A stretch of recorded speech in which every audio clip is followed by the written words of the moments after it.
Yo, what's good, guys? So, first thing I notice here, I think Vi should be starting red side. Now, when you have a Zyricon ultimately in a lane like that too, like not MF, or like, MF isn't like the best example for this, but let's say there's like a Kai'Sa or a Vayne, something that has like a lot of level 1 damage at Jinx. Um, if they show up late to lane, they can just be in this bush or this bush, one of these bushes, and Alco. They would do some crazy shit. And they just fuck you up. Zyricon, you're just such a strong combo anyway. Always go Ignite, by the way, Rakan. Um, and, well, the reason I say always go Ignite, because it got buffed. And it's only a 3-minute cooldown. So just to have that up in bot lane so much as Zyracon's crazy. You don't need much disengage because you're a Rakan. But so like if like I said, if they were just in that bush, that could be like a really shitty level 1. So if Vi goes topside, you can let Mordekaiser leash you, who has a Cassiopeia lane, which he didn't know. But either way, in a Ryze lane, Cassiopeia lane, there's not much priority early. Well, Ryze is a lot better than Cass. You kind of have early priority against Ryze, but Cass no way. So you just have him leash you. Cass is going to shove anyway. Mordekaiser's in the same spot he was going to be in, and you can get like red buff into like one of these camps to bot side and do whatever you want. But this is why I would start red side here.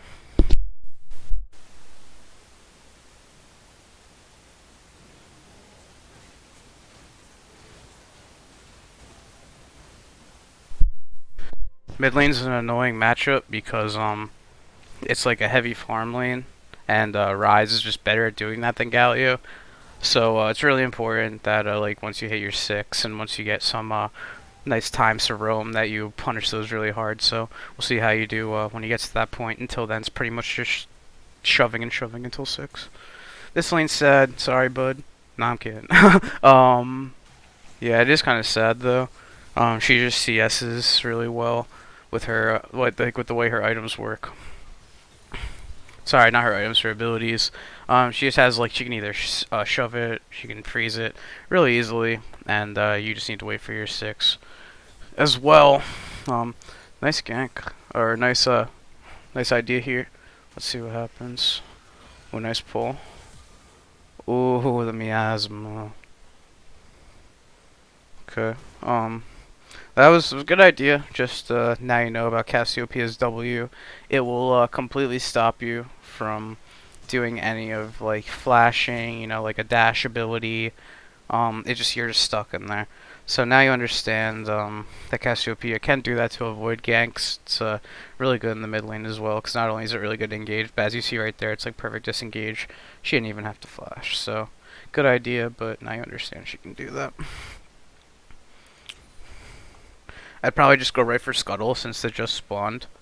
Um, Nunu just doing this like really stupid path. I don't even like he just like full clear bot and then backed. That's like terrible. If you like really want, I mean, you didn't like know that he was doing a really bad clear.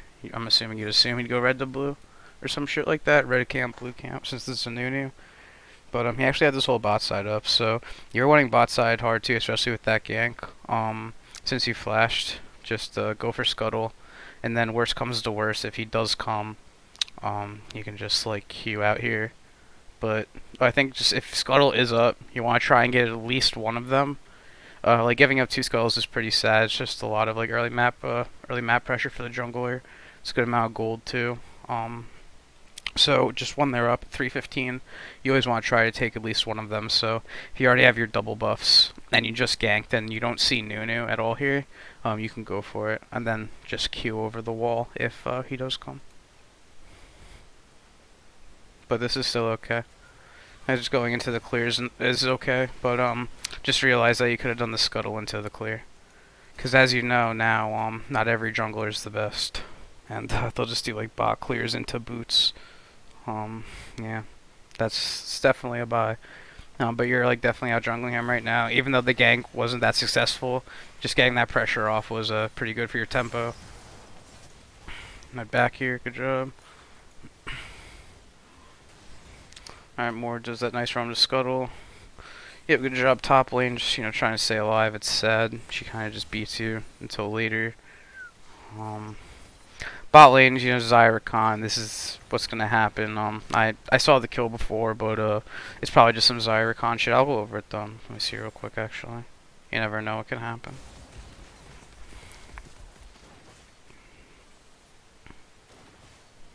Okay. MF's got no mana, and she like being up. Yeah, some classic Zyra shit. What did I say? This is really well played. Oh, she's griefing though. Nice, dude. That was good. Yeah, you got all of her sumps too. You saved your heal and con flash. It's really good. You got the kill and it was 2 for 3 sumps, so nothing much else to say there. You got a ginormous lead. If the CS wasn't gonna kill her, that death definitely did. Definitely better bot lane in this series, which is good. Uh, so this is like a good tip for a jungler or even like a mid laner, everyone, but like mainly like mid laner jungler. If you know your bot lane's just straight up better, like if they like bodied first game like they did last game and they're already up like 25 CS and a kill at 5 minutes, just know that they are better and just play through them. I'll see like what goes on in this game, but ultimately to win this game as the jungle here, you just keep your bot lane enabled. Don't let them get fucked. Your top laner's already solid at playing from behind. Um, or just like being able to at least sustain in a lane where he doesn't necessarily have the advantage. In the last game, he dropped the death to Yasuo early, but was like 6-1 at the end of it. So he'll be okay. If he does need your help, he will let you know. Don't worry about that. See, look like. Yeah, Masters, LOL. No, I'm kidding, that man. But no, I mean that was good though. You zoned him off this whole wave. This wave's in a really good spot. It's frozen in front of your tower. Mid lane, job. You're up on CS. Just keep it going. I like the Negatron. Assuming you're going to tankier build, which is good. Yeah, that's probably good. I wouldn't necessarily. I wouldn't recommend that every game, but I think your team's good enough. Alright, again a good gank, force the flash. Just back to camps. Pressuring off Nunu. This is good stuff, man. You got the scuttle, he had to throw down the ward, but it's good too that you threw that ward in there, because some people think a lot of the time that scuttle is good enough for a drag, but Nunu could easily just like blasting cone in the back pit here, and you could be fucked. So that's good that you warded that, so in case anything happens. Alright, hold on, what happened here? Okay, let me go back. Alright, so this is a good gank. Got him in a good spot. MF just dies here, right? Oh, she went the other way. Damn the IQ. Oh, okay. So if you are gonna hit Nautilus there, that's fine, but like never use your smite, because you never know when you're gonna need it, unless it's like a guaranteed kill. Nice. But yeah, still good job like chasing down the MF, but just like the only critique there is just save the smite, because like I say, you never know when you need it. Nunu could come rolling in, you never know when MF decides to like int flash over the wall or some shit. Just always save that, because you never know when you're gonna need it. Unless it's like a guaranteed kill, then that's when you use it. This is good here, just playing off the advantage you got bot lane. Your 80 carries just like so far ahead, he can just do this by himself. Good job getting the drag, man. Yeah, you played that really well. You got the whole like area under control with your scuttle and ward. You played off the bot gank. Didn't see Nunu as a threat, and you did drag. That was awesome. Perfect. Alright, so like 7:30 right now. You guys are looking pretty good. Zyra is doing Zyra things, so you have that win condition enabled.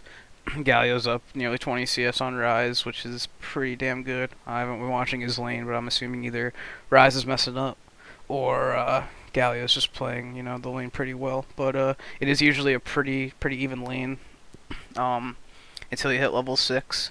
Then Rise gets the advantage like in the lane, but I think Galio has definitely the better ultimate to roam the side lanes. And his kit's just a little more effective in the early game. And then top lane is just, how it's going to be. Just like a Masters player, just free farming top lane while jungle is just playing the side that's supposed to win. So he'll be okay. He's not dying. He's even in levels, maybe down like a little bit, but I mean, it's nothing, it's going to lose him the game. Everyone just seems like they're disciplined. They're playing smart, not overextending, making crazy mistakes. They're just playing on what the other team's giving you, which is really awesome. So, we'll see how it keeps going.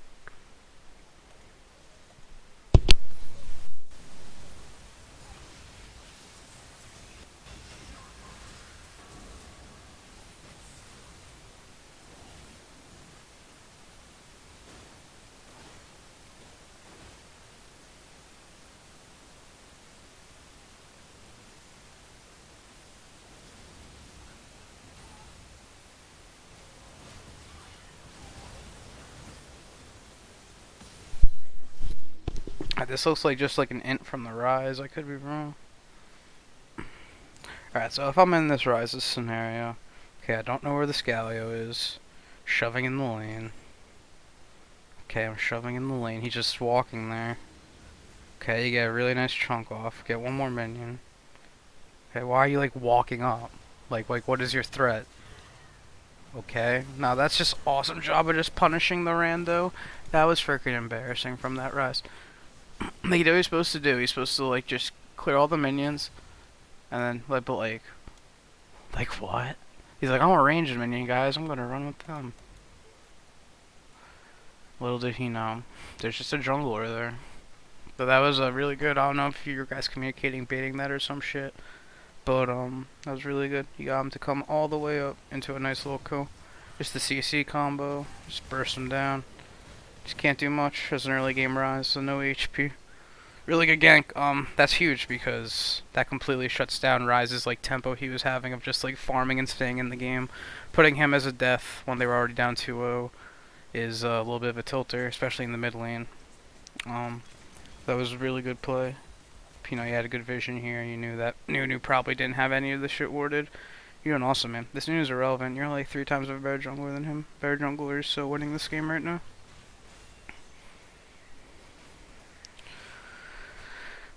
Okay, top lane. Going for the Rylai's or Leandries, either way, it's fine. Cassiopeia is just. This is a spike where when she has like these 2 items, she's able to kind of just like hold down a lane for like literally 15 minutes. More like 10 if she really wanted to. But yeah, she's just gonna be like farming everything until either the lane's over or she gets shut down. So you kind of just have to ignore that and just realize that she's the way the team's gonna win the game. Just everyone else gets strong and plays around that.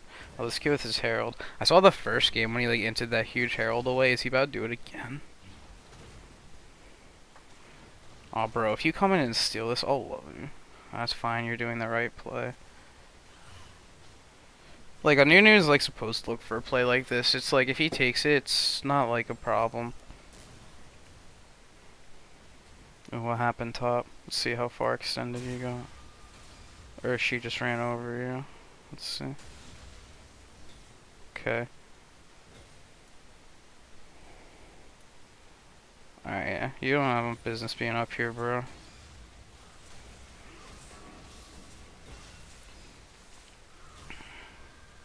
Alright, I'm sure you realize this by now, because I've talked to you and I know you understand like wave manipulation. Like if you just don't Q and auto those minions, everything's gonna be pushing up into you. So, that Q's fine. You see this wave already, like it's so awesome for you, man. Like this shit's fire. Was it 6 ranged? Yeah, to 3. Like this shit's just gonna be so good for you. She's gonna be shoving into you. She's gonna have to like go roam or some shit. 'Cause she can't do anything. Look, I even called it. Yeah, she just like ran down river, put down a ward. Made sure Nunu wasn't inting. So like literally, if you didn't just hit these, eventually those were gonna die. So like you did not hear a couple farm, but everything was just gonna shove into you, and you would have managed to grab all these CS, which is definitely unfortunate. So like, let's just gonna Q on or click on you. Okay, so like the second she goes in river here, like leave the minions like this. Like literally only last it, because what's gonna happen is these are gonna hit into these, and then her wave's gonna come crash. So while these minions are still fighting these, which are still strong enough to hold them back, these minions are gonna come and completely fuck them. So you're gonna deny this whole wave from Cass, or at least put her in a position where she has to come like all the way up here to CS it. And like I said, you're gonna make her put her in more of a comfortable position for you to make more gold. So think about it, like instead of going up here and hitting these, if the minions came up here with this next wave, you'd have an extra like, let's just, it's not the exact number, but let's just say this is like 200 gold, okay? Like let's say like the minion waves are 300, okay, and then this is like, let's just say 200 because there's an extra ranged instead of a melee. So let's just say this is like 200. You have an extra like 200 minions of gold to get just by like sitting at your tower. So like if you just sit at your tower here, you're automatically getting more gold and XP than her. She has to come all the way up here to be getting less gold and XP, you know what I mean? So like literally if like it was okay to do the idea, I understand you were trying to just like keep it in a state where she couldn't really like go on you. But as you just realized, if you step up even like a little bit in this shit, especially the Cassiopeia that kind of knows what she's doing, she can just really abuse you. Like one Q like that, and it's just going on in. And then when you Q'd there, obviously she was like, all right, he wants to go on me, I'll go on him, and it's just tragic. But yeah, I mean, just like being like literally like slightly more patient. Like I said, I've been playing the lane really well the whole time. This lane's miserable. But yeah, as long as you just don't hit those and just let them push into you, you'll automatically be winning. Because you're still OO and she's still OO. So you're like you've been doing the whole time what I kind of wanted you to do here. So it's just like the little things like that that if you just, like I said, incorporate those into your play, will make you like such a better player without even like doing anything mechanically. Like what I told you to do here, like not even hitting them, is a big thing. Like just not even hitting them. It's doesn't take any mechanics, doesn't take any skill. It just takes like your discipline to know like, okay, I can or can't hit this here. So like I say, she has so many minions pushing in, and she knows this wave's fucked, and she has to like go down here and make sure she's not in a bad spot where if she does come up here to CS these, she's not gonna get ganked or Nunu isn't gonna get fucked or some shit. It's already the way it is, it's already winning for you. Just let it keep winning. That's just the main thing from this. Alright, we'll keep going. So like I said, Nunu's just gonna do things like this. It's good to have like a 10-minute ward around Herald. That's like a good time that Nunu's could do some shit like that. So just as a jungler, just like have like the kind of mind in your head that 10 minutes the enemy jungler could be doing Herald. Oh, and you did have an idea. Wait, you tell me you steal this? Nah, it's a nice try. It's okay. You had the idea. It's okay. That's just bad to go in there because that's an int. Like if you go in there, there's a chance that you can just get fucked up.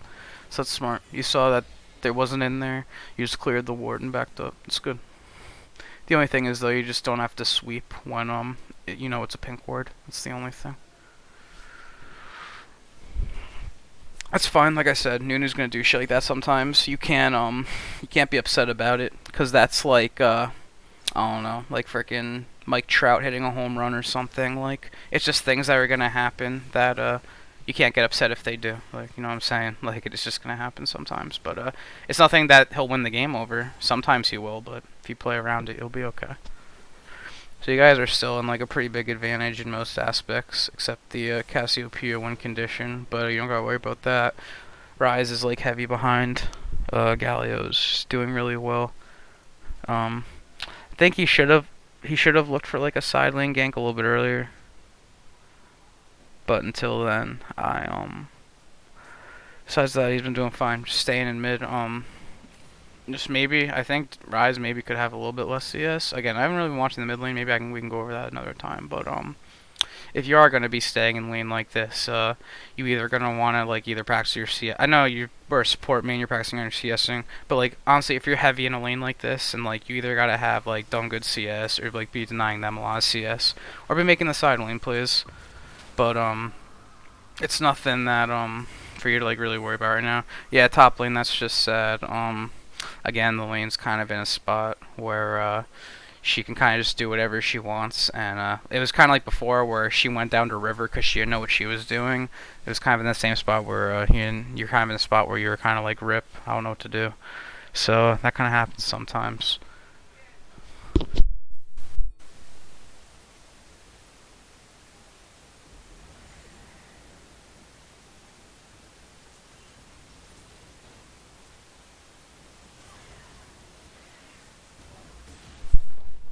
Nunu drops the Heralds top lane just to give Cass more gold. So this is like the funnel to Cassiopeia world. So she's just getting all that gold. Bot lane's gonna trade for the tier 2 down here. That's fine. Vi's gonna probably get dragged.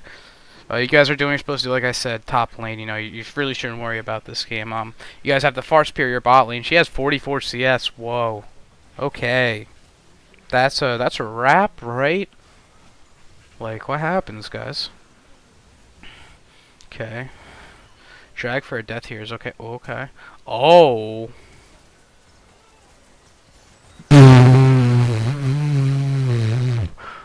Okay. That was on my screen. Okay. Good job. uh, this is just Cassiopeia. She's like, she can just do this to like a whole team if you don't have like the proper CC right away.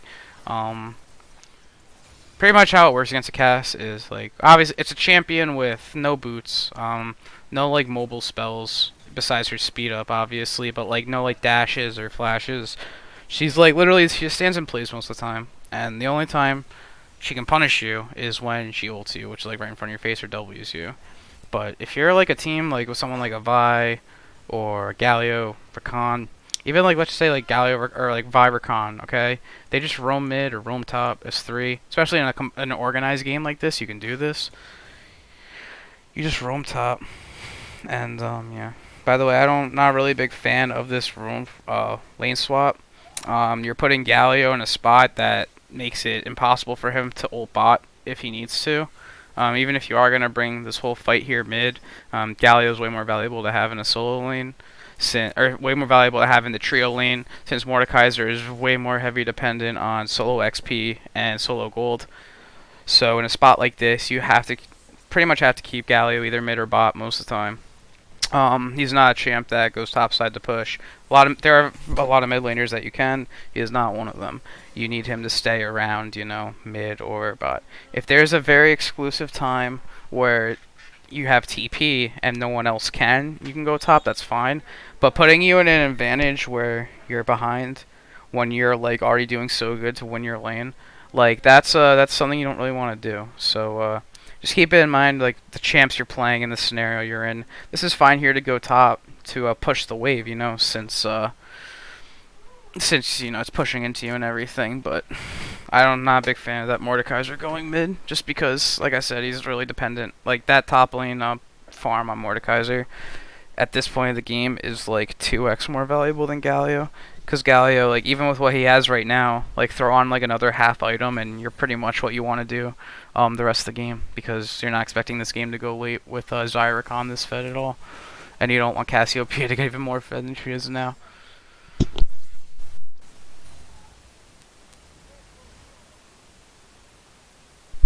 They're starting the bot lane top. This is the point where you have to just kind of 4-man mid. Again, Mordekaiser up here instead of Galio. It's okay.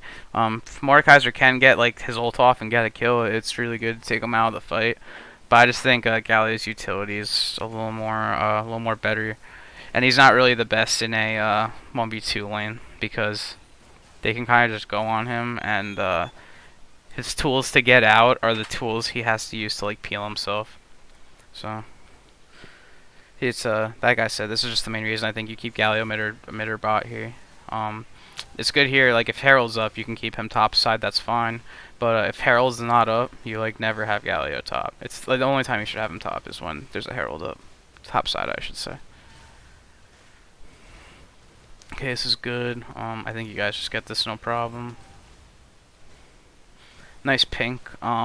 Ultimately, I think you can put it like a little more toward, like in the middle of the pit, because actually, like right on the wall here, this ward won't actually spot. Like if they had a ward like on this line, like all the way down, it actually oh god, tragic. All right, well let me go back to the ward thing real quick. Okay, so if you put the control ward here instead of back there, so like back here, it doesn't hit like you see where this sword is, like literally like the top of that sword, like right here, like all the way down, like where Vi's like red buff is right here, like that little marker, like all the way down, it won't see it.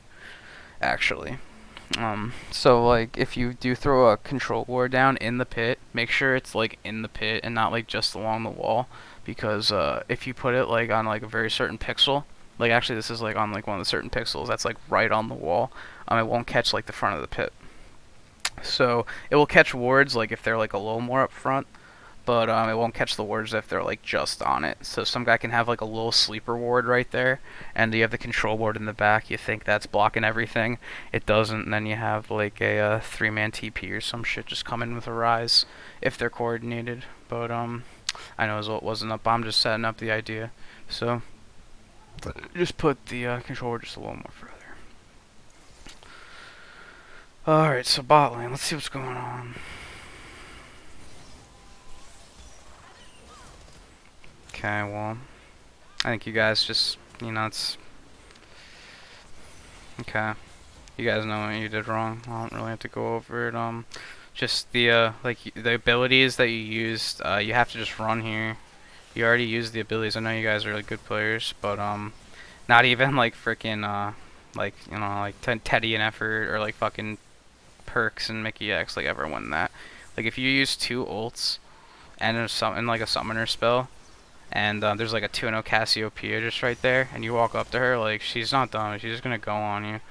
Um, so what it kind of just comes down to is like if you are gonna expend huge cooldowns right in front of someone, like just like there's a difference when it's only like like let's say if it was like Rise or some shit, and or like even just MF, and you like whiffed both your ults and tried to go on them. That's one thing. But someone who's this fed and like you guys already knew was like their best player, just calm down a little here. So it's okay. Like obviously like it happens sometimes. Sometimes you like whiff it. Like it. I'm not. It happens. Like that's nothing a coach is gonna like be mad about.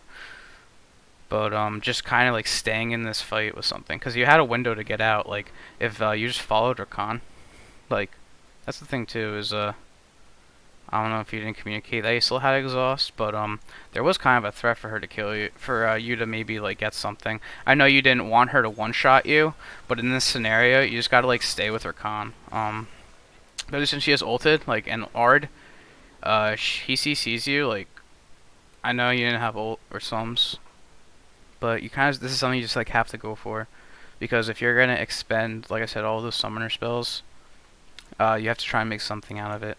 Because what happened was, you didn't try and go for it right away, and she kind of just turned on you guys for it, and then you tried to greed for the new, and it just paid back. So what kind of just comes down to, and like that was a nice try turnaround, but she's just so fed that if she lands her ult and her like that, she had Seraphs too. It's unfortunate. She'll kind of just do that. Oh, it like just procced that fight. Ah, yo, like she just got Seraphs after that Q that hit you. Oh my god. That's actually unlucky. That's really unlucky. But that's still just like the main idea. If you are gonna throw all your ults out, just you gotta like hard commit. Just even like Rakan, like I said, I didn't hear voice comms, but even Rakan like saying here like yo we gotta go, like I'm ulting exhausting, like we're going. Then ADC just goes on that. It's a good idea. I can tell you guys have faith in each other. I mean, you ulted thinking he was gonna land the W, so I can tell you guys have like faith in each other. So just having the support player just be like yo I'm ulting, like I have I just exhaust, like we're gonna go on her, and that will have him, instead of just sitting back here not knowing if he wants to go on Nunu or bot, just go on cast, because he's telling you like one thing that's hard about AD carry sometimes is it's a role where it's really mechanically dependent on not misstepping. So sometimes when you don't have like ult or sums like he is in this scenario, it puts you in kind of a shock moment where you don't really know what you're doing. But it's your job as a support player to kind of just like tell your ADC what you're doing and just let him do it. Like you can tell his farm and his CS, his score, like he's mechanically a good player. Like he's not gonna have a problem listening to your call. So just it's like I said, just tell him like yo we gotta go, and it will give him the decision. It's not like he won't listen to you. Like you guys are in a duo call in a competitive game. Like it's not like he won't listen. So just to have that duo mindset instead of this whole Q mindset, of just, hey, let's go. Because I tell both you guys had the mindset here of Zaya had the ADC solo queue mindset where it's like, fuck, I don't want to go in and get picked. But Rakan had the solo queue mindset of like, yo, we can get this kill, but my AD carry isn't in the spot to really do anything. So it's just the little things for you guys to just get a little more better together. I mean, in all three games I saw you guys completely wiped bot lane, so it doesn't seem like your mechanics are a problem or your guys like lane synergy is a problem. It's more just it comes down to more like communication and teamwork. Like when you have a team of players that you're all confident with, you guys are all like, friends, like you guys are all like confident players. The next step it just straight up comes down to like warding and communication. That can like straight up turn like any like average team into like a great team. Is having the right communication and having the like proper vision. Like the original Cloud9 team, like Quantic Gaming, like one of the reasons they were so good was because High was like one of the best shot callers ever, and like they were all like good mechanically individual players, but he turned them into a team. Like when he was shot calling and shit, Meteos helped a lot too. But yeah, it all just comes down to like knowing what your guys' strengths are and like highlighting over each other's weaknesses. So like if you know, for example, like I don't know. Like for example, like Galio has an ulted bot once this game. He's level 11. Be like, yo Galio, why have you an ulted bot once this game? Like you're level 11. Like just say shit like that. And little things like that will instill him in his head more. Just like constant reminders. As a person, as people in general, it's really hard to constantly be thinking about all the shit you're doing wrong. So if you're in a game with someone and you notice things that they're doing repetitively long, point it out to them because that's how they get better.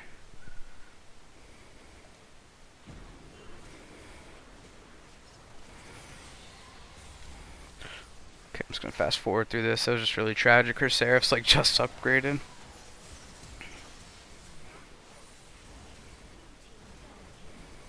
You guys had flash and heal. But like I say, it's nothing you're gonna do. I mean, if you heal there, she still probably kills you. It's nothing you can do. Just nice job capitalizing top side. Let me go back. That was really good. So again, their weak lane's top side. Good job heralding it. You see that. Ooh, Jungle Man, is this you? Who are you? Okay, that was really good.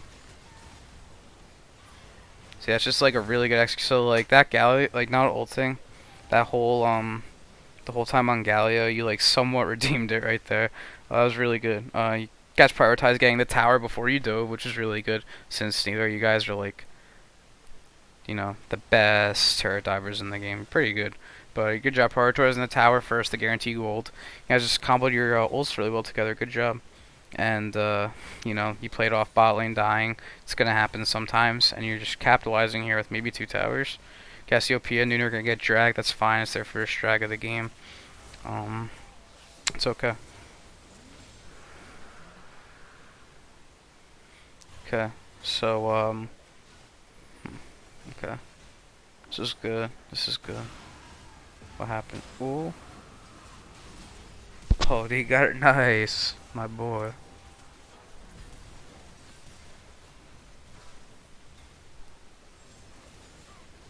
Okay, nice try. Alright, that was a really good pick on Cass. Let's see this fight again, like what happened. It looked like she kinda inted.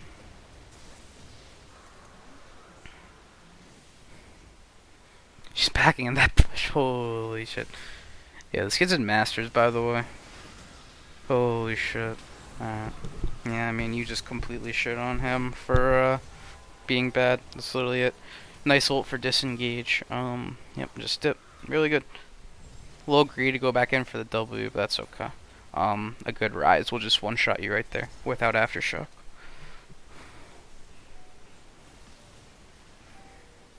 Alright, that was still good though. I mean, you got all the topside 2 towers, lost Dragon, but won the fight, and like you're beating the fuck out of mid. So again, this is kind of the same thing as before. You guys are all grouping now, which is fine. Galio and Mordekaiser, but ooh. Okay, that should just be free. Nice tank. Nice tank.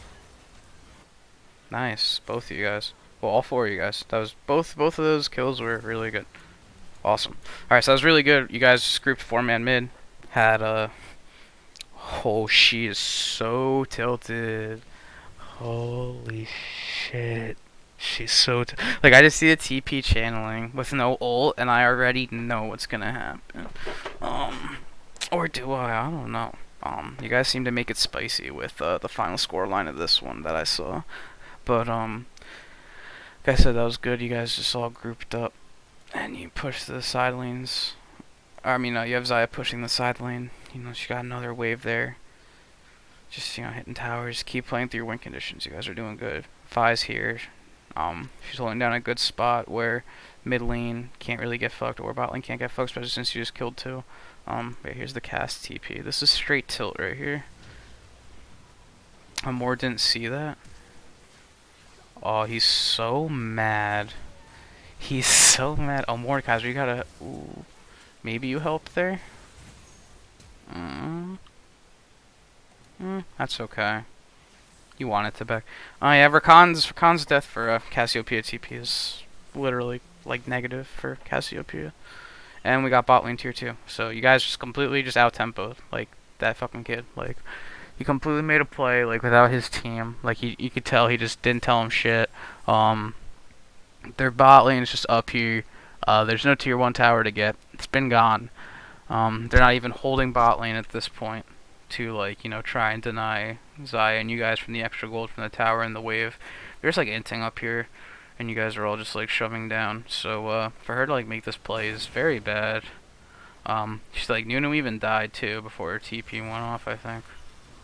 Yep, Nunu's dead. Rise just died. So like you have this freeze frame like on your team. Okay, like you're Cassiopeia in the base. This is your map state. Okay, this is your bot lane. This is your mid lane. This is your red side jungle with the thumbs up as well. And this is your top lane, okay? This is fucking brutal, okay? Like, you're a Masters player or some shit. You're just, like, going top lane to just, like, farm on Cassiopeia because you feel you got shit on by a gold kid in the game before. Like, you're so insecure at this point, you have to go for this play, I guess. You just feel like you're mechanically the better player, and, your mental kind of snaps. Especially in a spot where like you guys shit on them the first game. It's 11-4 now. Once kills start getting in double digits, that's when players' eyes start getting red, and they feel like they have to come back. So I mean, like her whole play here was so negative, like so bad. Yeah, it's like she TP'd, so that's a 6-minute cooldown on Cassiopeia, by the way. Not only Cassiopeia, like their only win condition, by the way. Like the rest of her team's 0-10. And then she just like not only that, she flashes in for that. Wow, that's so bad. And like obviously you're not gonna kill a Galio, because he's Galio. Galio had a nice flash out to like bait that. Like that's so bad from Gas. You guys played that well too. I'm just surprised this kid just hit Masters. He must be like really good Zoe or Soul or something. Okay.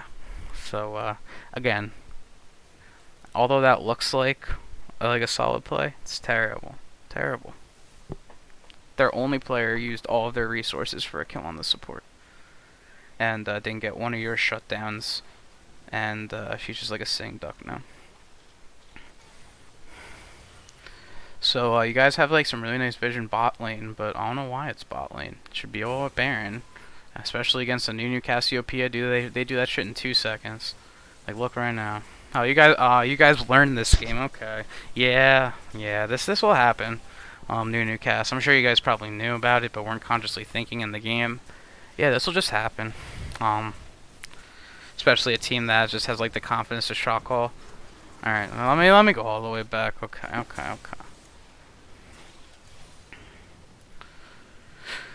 But so you got like 3 minutes for Mountain. Okay, you guys know you're like completely ahead bot side. You have like no worry about wards here at all. There's no reason to have river wards. Like you have 2 towers gone bot, so if anything, all of this vision should be in the jungle. It should not be here. Like, if you're gonna go out of your way to put vision down bot side, instead of being on the side where Baron's on against a new Cassio, you have to, like, put down vision into the jungle. So at least you know if someone is here, that they're far enough where they're not really in a threat to make a play. Or you have the vision down there for then, when, like, camps are up, Vi can go in or whatever, and you can play bot side. But you guys really should just have all of your vision here. Like I said, either in this bot side jungle, but mostly all of it should be Baron side.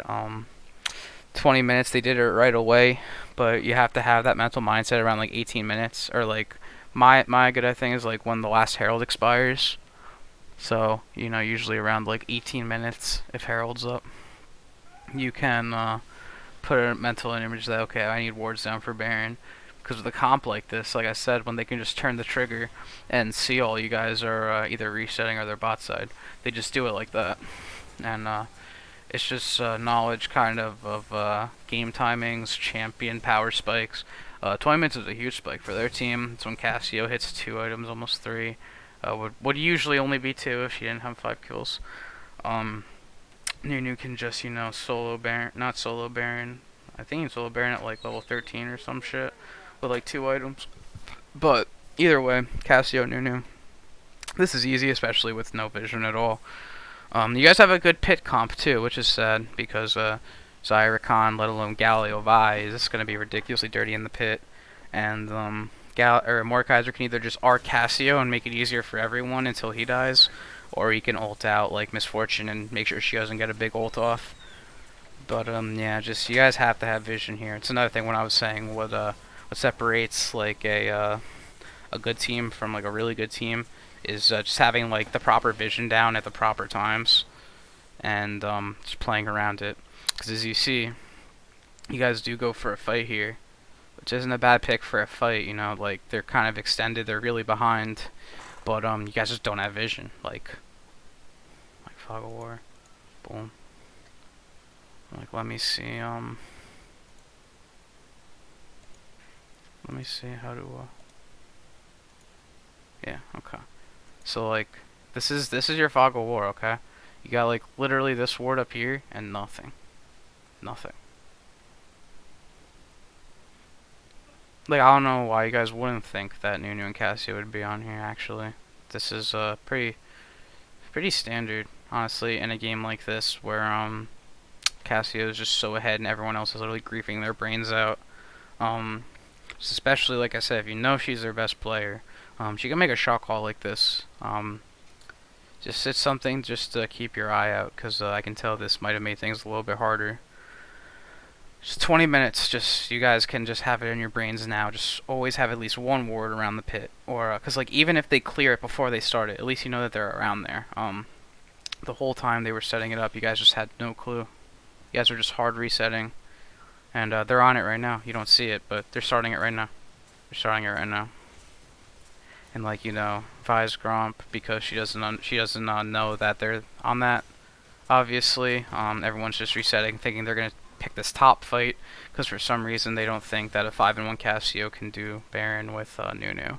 So now you guys understand that not only not having vision before you pick this fight is huge, but just not having vision on the 20-minute Baron against a fed Cassiopeia, that's a big one. But if you're gonna initiate this fight at all, you need vision before this. You need Galio to be like in this river as well, or like I said, like Galio should start the fight in this river, because like I said, with Baron he should be like checking this shit before, and also knowing if his team is gonna become there. Because the more darkness, the more people can just jump out and fuck you up from nowhere. So I think just as Galio, another little thing for you too is like you're tanky enough where you saw before like that Cassio was trying to 1v1 you, you just flash away. You don't have flash, but you can see if just walk up. If someone is in the pit, then you can either back up, but at this point you're close enough to R. So instead of just going this way, just instead of like going in here, just go this way. Might be able to spot someone. No one's gonna like straight up 1v1 you without your team benefiting from it. That's another thing too. If you do come this way and they do start going on you, not only are you gonna be like preventing Baron from lasting, but you're also gonna be taking people away from this potential fight that's gonna go on. So if your team's about to go on and you see it's like a 3v2 with 2 players that are like 0-6 combined, like don't even go to that. Like that's just overkill. You should be like, if you are gonna go to that, that's fine, but come to it from an angle where you can get as much vision as possible. Remember, plays, especially mid lane, jungle, are all about being proactive. It's all about doing something, but while you're doing it, doing like 2 or 3 other things that like get the advantage over their other jungler or their mid laner. So like literally if you did exactly what you did but just went this way instead. Like, not only would you have spotted they were on Baron, you could have potentially, put a ward down. You could have spotted other things, and the end result still would have been the same. Either you guys would have won the fight, which would have been the best thing, and they come off on you, they kill you or whatever, and they stall the Baron, and your team cleans up, or no one is there, and you ult, and you still win the fight anyway. But as what I was just saying, the whole play of just coming through river here is so much more important, because if you guys are trying to fight at any point after, like, 20 minutes, really like 15 minutes, you need neutral vision, because there's no reason that like I said, people couldn't be sitting in a bush like this. They couldn't be on Baron. So it's all about, like I said, just having like the proper vision and coming in from the right angles, being proactive. So that's unfortunate. It's a nice fight. Like, you got both of them. But yeah, like I said, just if you took that one little route, it would have spotted them out. I mean, like, they might have even still gotten it, but it would have been like the easiest cutoff because you're at Galio. You're not letting them leave. Pretty much is what I'm saying. They're stuck in the pit until they either flash out and back or kill you. But they weren't gonna die that easily. But that's okay. They still got Baron. You guys are still just making a proactive play. Just shoving on top, making sure you still have lane pressure. You still killed MF and Not, so only 3 of them have the Baron. This is good. You guys are just like have minions up here, grouping up. It's really good. Let's turn this Fog of War off. Okay, so nice try. Nice Galio. Nice. Ooh. Not nice. Ouch. Alright. Okay, guys. So she's done it a couple times this game, but this is how Cassiopeia's ult works. Nah, I'm trolling. Yeah, just in a spot like that. You guys are 4-man sieging, so they're probably gonna end up sending people to you. They're still like in this game, even though it kind of doesn't look like it, obviously. But when their best player is fed, they kind of just always feel they're in the game. It's kind of the same thing with your boy on ADC. I'm sure if you think that he's fed and you're all inting, you'll be okay. Kind of seems like the same with their Cassio here. So it's just one of those things. Like, if you guys are gonna make a play like this, you need to yell like, "Yo, we need this tower now." And you all need to just be like spam hitting it, like literally like A clicking, right clicking, A clicking, right clicking, all spamming the tower. But like if if it's already this slow, like, alright, so like look at this freeze frame right here. So the tower is this slow. Cassiopeia is just about to throw down her miasma. You know that you're tanky enough to pick a fight, okay? I mean, I don't know if you did know, but now you know. You're tanky enough to pick the fight here. If they do go on you under tower, but you're gonna be able to get this tower no problem. So first thing here is just like clip that tower. If you tank a little bit, Galio can just walk up, taunt, either they engage or engage on you, which means Rakan and Xayah engage on them. Vi can ult. So you don't have to be afraid here of like them melting you, because in this spot with a Galio with 2.5, almost 3 MR items, you don't have to be scared of this Cassio right away. So you guys just finish that tower. Really play it in halftime. So yeah, you even see Jungle Man had the right idea to like go finish that. It's so low. I understand the idea of being afraid of the Wombo, but until they're like actually in a position to like pull off a successful one, don't be afraid. Because even if Cassio does hit like the 4-man ult there with all you guys hitting the tower, that's pretty much all it's gonna be. Because like I said, Galio Rakan kind of just go on them.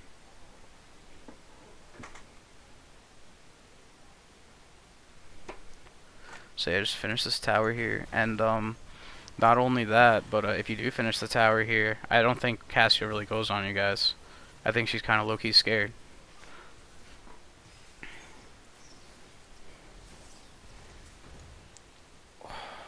Okay.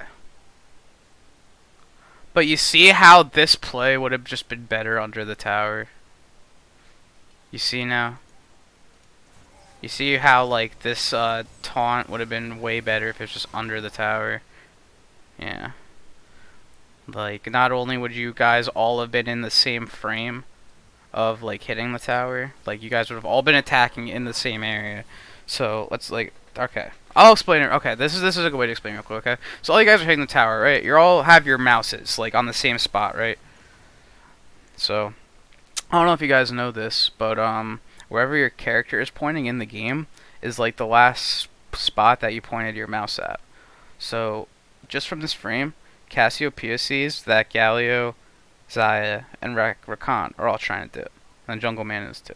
Actually, no, Jungle Man goes in for one more hit, but you see, like he sees that the three of you are just trying to run away. So he obviously clicks in his head that you're scared. Obviously you turn to the back. You don't finish the tower. That's literally was a 50 HP with four of you right there and a 4v2.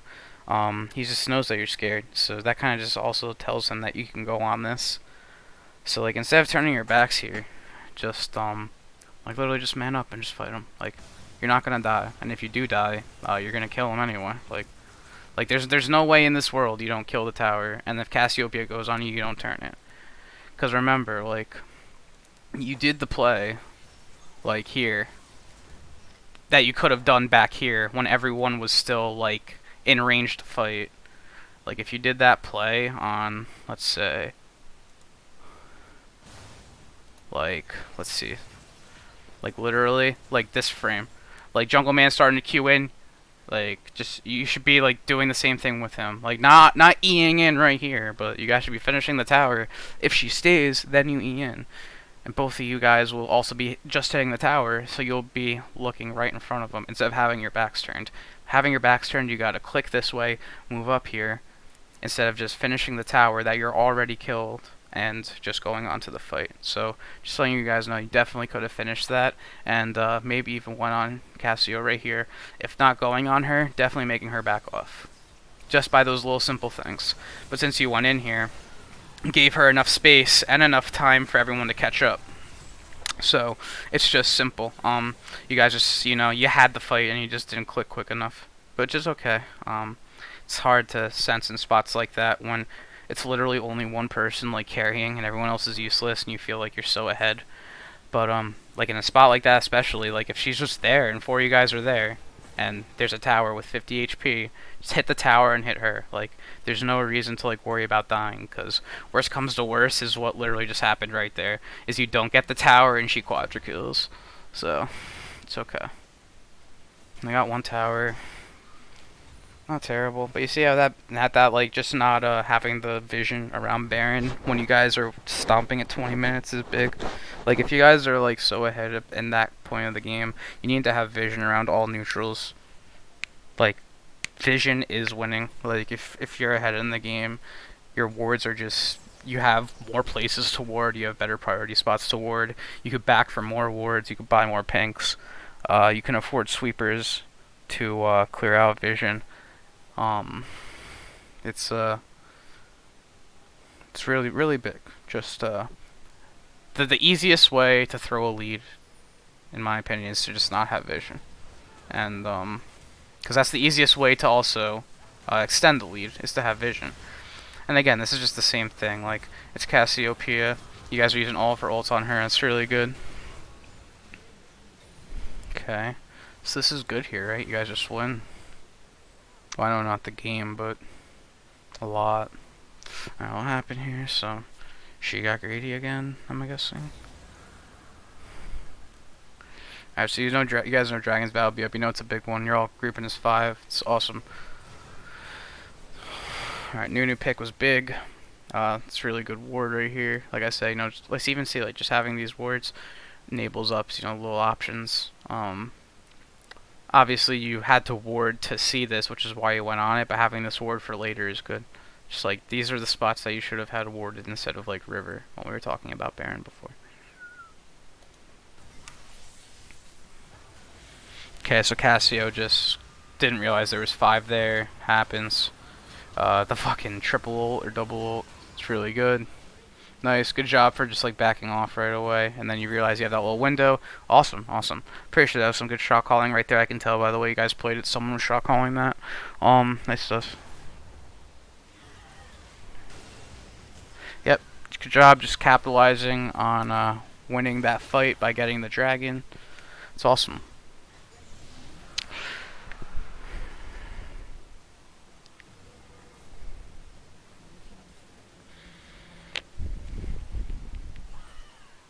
think you guys just hard reset there. I don't think you push this. We'll see what happens though. Getting the tower is good, but even if you back now, it's delaying your tempo. They're all gonna be up and hard shoving like into your tier 2 tower all the time you guys are back from base. You guys could have backed like after you did drag and then have the tempo where both of you are in the middle of the map and you're stronger. See, at this point they're like debatably just as strong as you now because they all had a chance to back and you guys haven't. So Nunu's gonna int, but Cassio's just gonna be Cassio.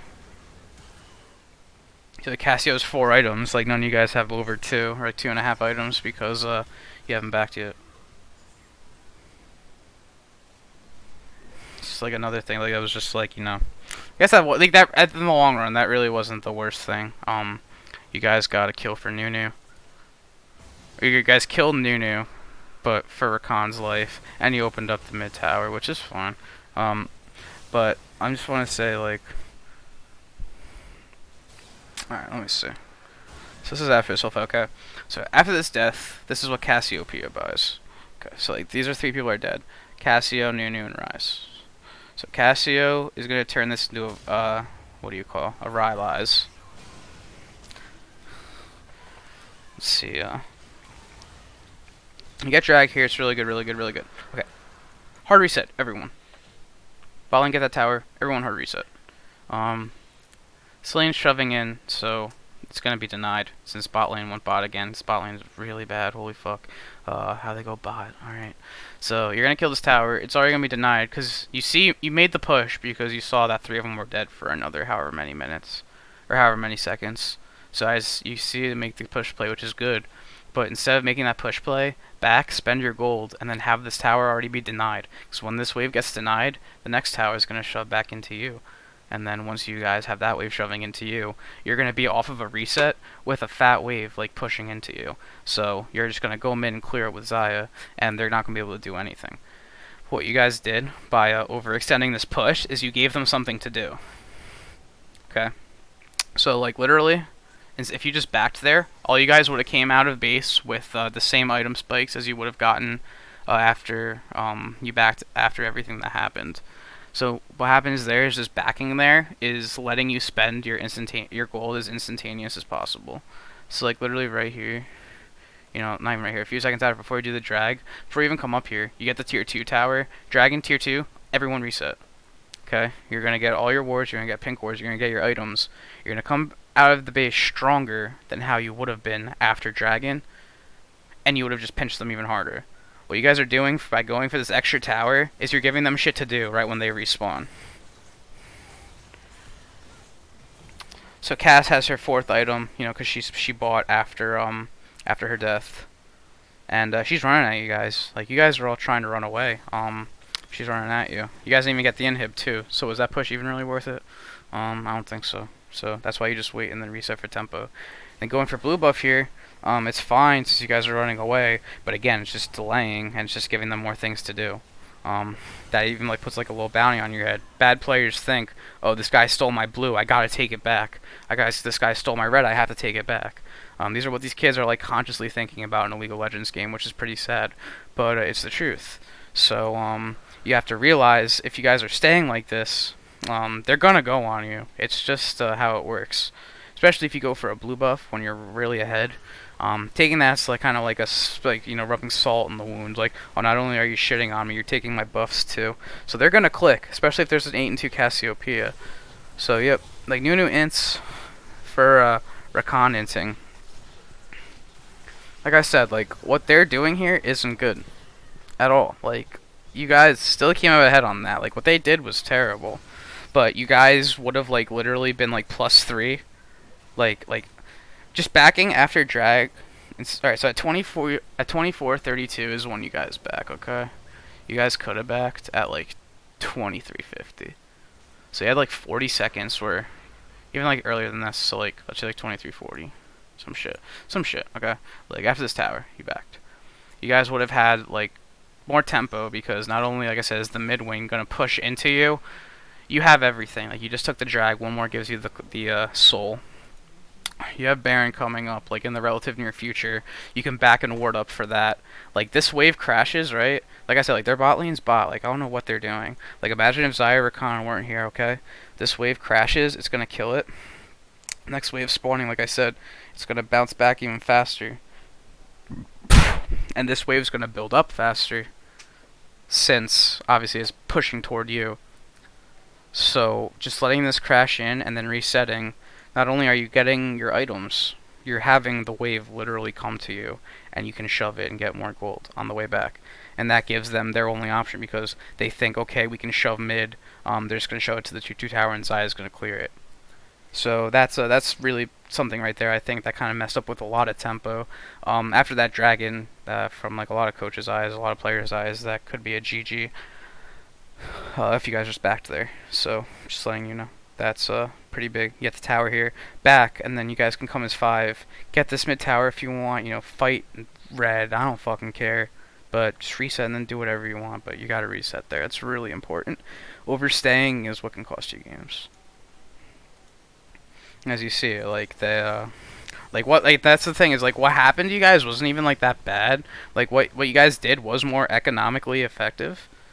Like you obviously got the tower and opened up the inhib, but like just like I said, it gave them things to do. Like backing was literally giving them nothing to do. You backed, they had to shove the wave into you, and then they had to just stare at it, and they couldn't do anything else. They had to like clear their camps, and they had to like salvage what they could. What you're doing here is giving them an opportunity to get kills, which is not what you want. So even though the fight was good for you guys, it's not what you want. Like you don't want them getting kills. Like when you're ahead, you don't want them getting kills. It's that simple. So if you like get a huge play like that, just back up and don't let them get kills.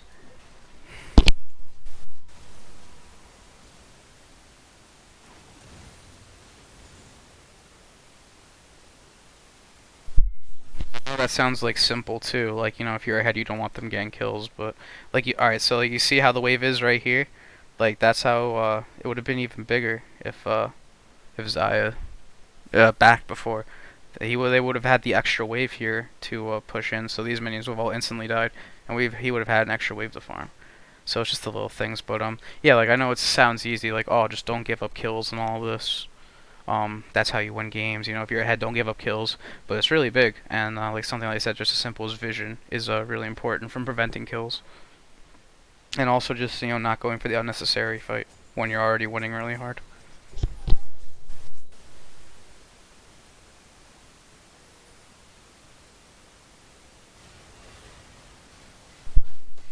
And so at this point, you got Baron in a minute. So you guys are warded up, which is good. Learned from earlier. Again, that this is the spot where they're gonna sweep. That's good. You got Nautilus flash out. It's really big. I'd even put some like deeper wards in here, like on the other side of this rock is better, because you can see them coming in from further, and you can catch this entrance. And, like instead of this ward, just putting it like in here. One thing is supporting. I used to support for like plenty of years. Coach playing support players. You don't always want to put wards in a bush. One thing because bushes always get pinked. Like rarely or ever, unless it's like in the Baron pit or in the Dragon pit, you're gonna see a control ward that's like this. It's not gonna happen too much unless you know there's a ward here to clear. Most of the time control wards are just gonna be like in a bush, like straight up simple. So if you can put like instead of just taking this ward in there and putting it like right here, okay? If this guy were to control ward where this ward is, and you had the ward here, not only can you see like back here and this way, that control ward isn't gonna spot anything. So he thinks he's denying you vision, which technically he is, but you have this ward here, which is able to spot, the play they're gonna make around what they think is your vision denial. So like if you just move this ward here, and you move this ward like on the other side of the rock, okay? Like that's even far enough. Like walking from here to the ward is like 3 or 4 steps, okay? It's like a second, maybe a little less. It means something if your eyes can catch it for sure. If your eyes see in the bottom of the minimap someone a second sooner, anyone on your team, that could be huge. So another thing like with this ward too, if someone sweeps, they're gonna sweep, this whole area. If they put down a control ward, they're gonna put it down in this bush. They're gonna be able to see it. So if you put something in this bush, Worst comes to worst, they control ward this bush, which in favor is still going to benefit you because a control ward in this bush is kind of useless for them at this point, since they want all their vision on Baron. Um, they don't give a fuck if they're denying vision here. They want to deny vision up here. Obviously they know at this point like they can walk up to you. That's why they're not going up for more vision. So just pressing your vision a little more can definitely make a huge difference.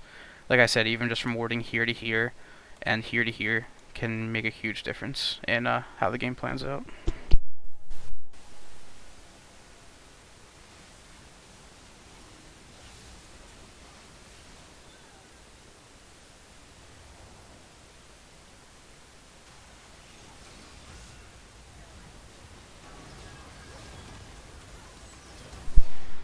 Just really good.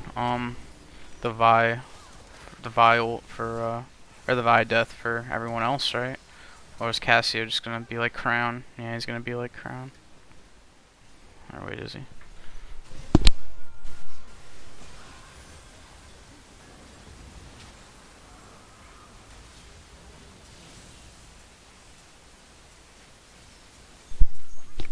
Wow, this is okay. Let me go back again. I need to see what's happening. This is some fiesta of a game, boys. It's a fun one, though. Alright, you guys are like, they're about to fucking go in. Oh shit, okay. That's the Galio ult. That's when you know everything's going down. Alright. That was an awesome initiation on a Nautilus. LOL. Yeah, it's just a lot for Nautilus. I understand you're trying to get into the fight, but when you're getting into the fight, what you're actually doing is starting the fight. Galio's ult you can kind of think of like an Alistar combo. Like if you see someone going in, that means the fight start. You know what I'm saying? Like, when you see an Alistar at like 35 minutes, or like 30 minutes, and you see him like comboing someone, most of the time it's start of the fight. Same with the Galio ult. Anytime like after like 20-25 minutes, if you see someone ulting in, the fight started for sure. So I understand your idea that you wanted to get into the fight or even maybe save someone, but no one's dying right here right this second main. Jungle's dead, so that was also a pick that's pretty unfortunate. With 30 seconds after when Baron's about to be up, you guys can't be here. You gotta run far away. Like yeah, like I understand Rakan pathing towards Zaya a little bit, but Galio never walks that way too. He always walks up because he can just ulti in. Galio always walks up here. Zaya Rakan could possibly path up here. Galio always walks up there. You know why? Because you can just ult back there. But this is just like never a fight you guys take at all. Even with Nunu there, Cassio's too big to kill without Vyar, as you learned.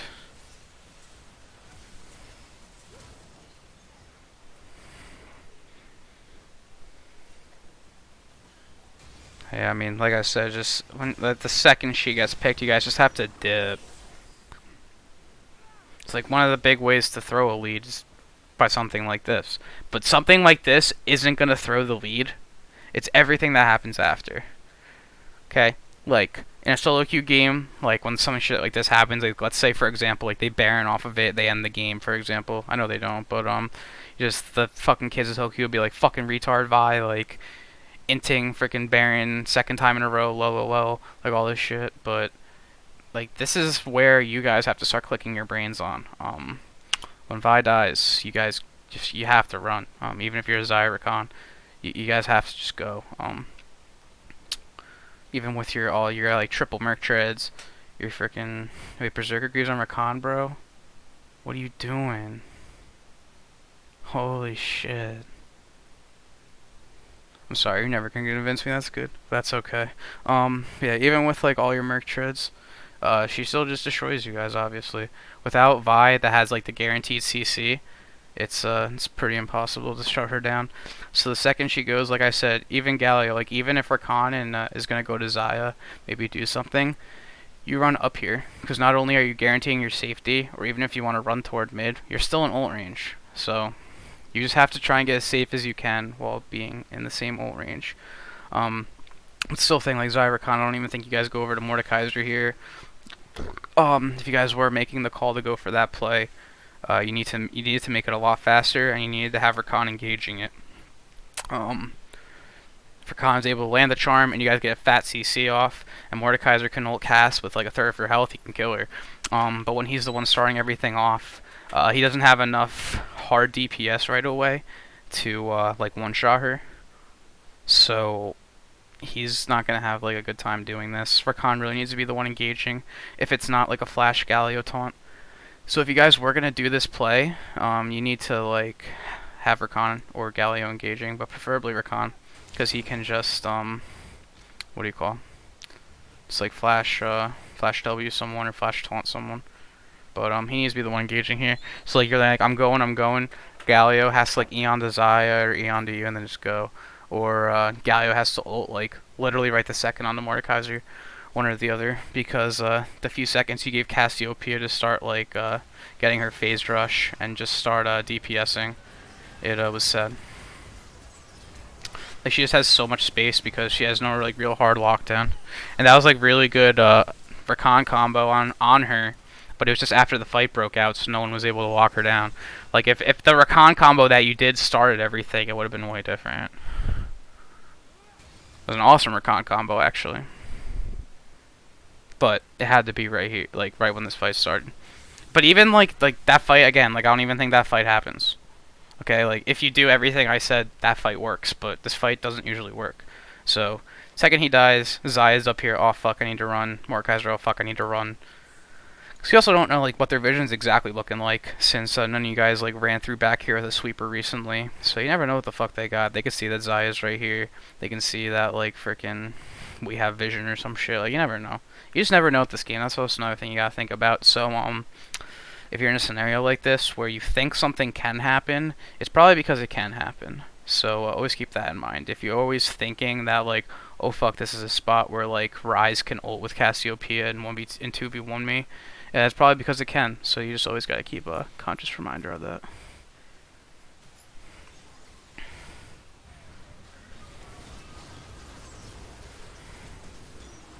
This wasn't even like the worst trade in the world, but it's just another thing, like I was saying before, like to preserve a lead, you guys like can't be throwing it away like this. Like when you're ahead, like even fights aren't even fights anymore. Like you can't be up like 18-10 or whatever and have like a 2 for 3 that you lose and be like, oh, that was still okay. Like no, that's really bad.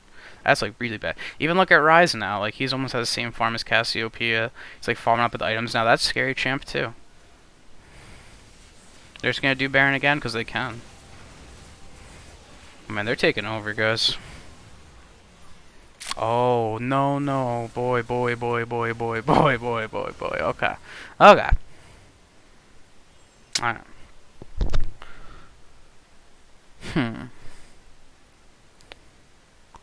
I just don't think you, like, if... I don't know if you ever go for this. Like, alright. Here's my mindset on Baron, okay? This comes with, like, competitive teams, too. Like, when it comes to, like, anything from, like, pro scene, like, ladder, freaking challenger, academy. Like, if your team, like, really wanted Baron that bad, like, to the point where, like, you know, you're gonna, like, commit everything to go and get it kind of shit, you're probably gonna have, like, a fuck ton of vision on it, right? And this comes down more to, like, a pro mindset of things, because obviously, you know, you should critique professionals more highly. It's something they get paid a gross amount of money to do for a living, and there's things like in pro games that you will see if you watch that are bad. And one of the things I see all the time is just not playing around just like proper vision or like going for unnecessary vision. What you guys hear, you're just straight up not playing around the proper vision. It's that simple. You have one ward in the pit. That's all you know. Okay, and you have the ward back here. All right. You know they're going on it, okay? Alright, so you know there are 4 on it. You know MF just respawned, she's probably on the way. Now, like, if you guys are gonna do some shit like this, like, first of all, Galio wasn't even alive. So I don't even think Galio ever TPs here. If he does, he TPs to, like, the ward back here to, actually, yo, that Galio TP back here would have been fire. Oh, shit. That would have been okay, nah, that's how you win the fight. You Galio TP back here, straight up. You Galio TP back here, either forces them up there, which, that way frickin' Vi or Rakan can just, like, kind of run them down through the river. But even if you just TP down here, not only does it cut off their only path, it scares them.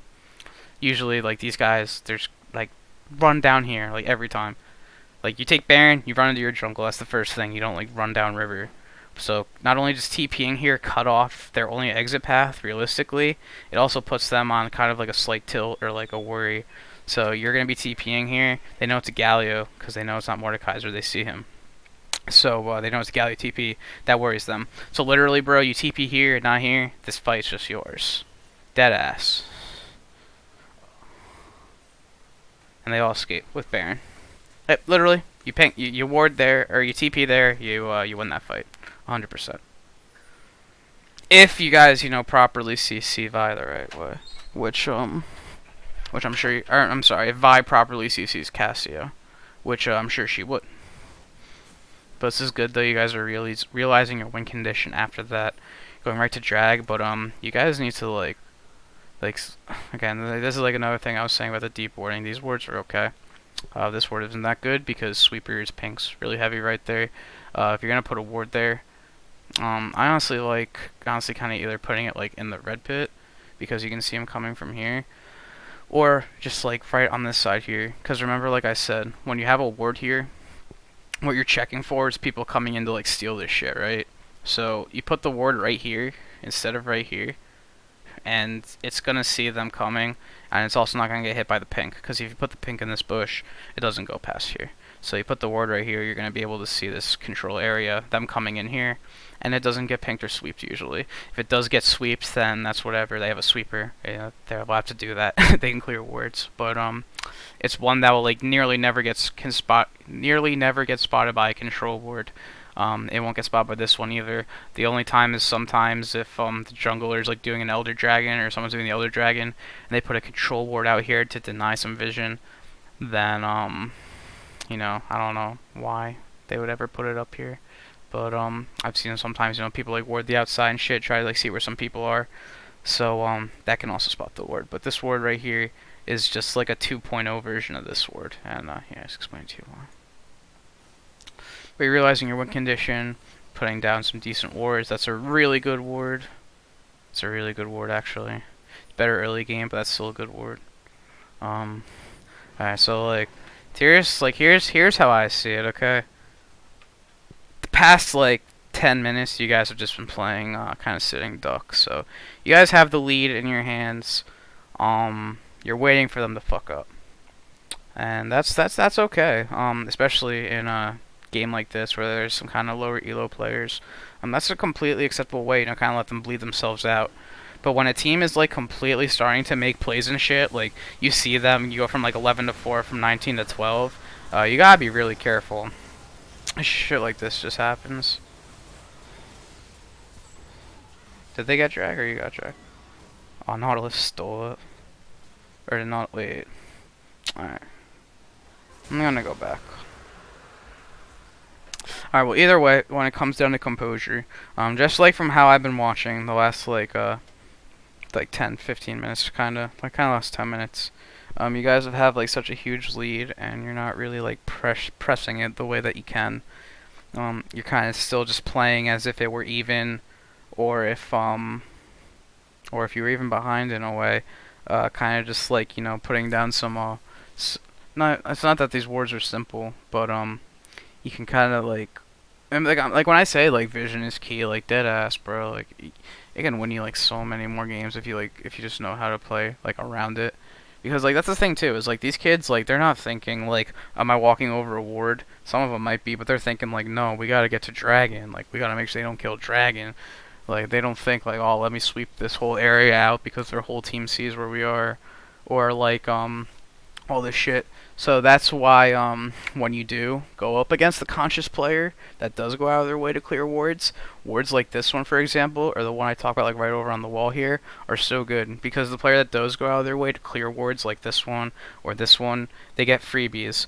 But if you put the ward like in here, or like I said here, yeah, they're not gonna get as many freebies. But how it kind of works was just they made the play on you guys. It's simple. You have a Zyricon Vi comp, and they went on you. That shouldn't happen.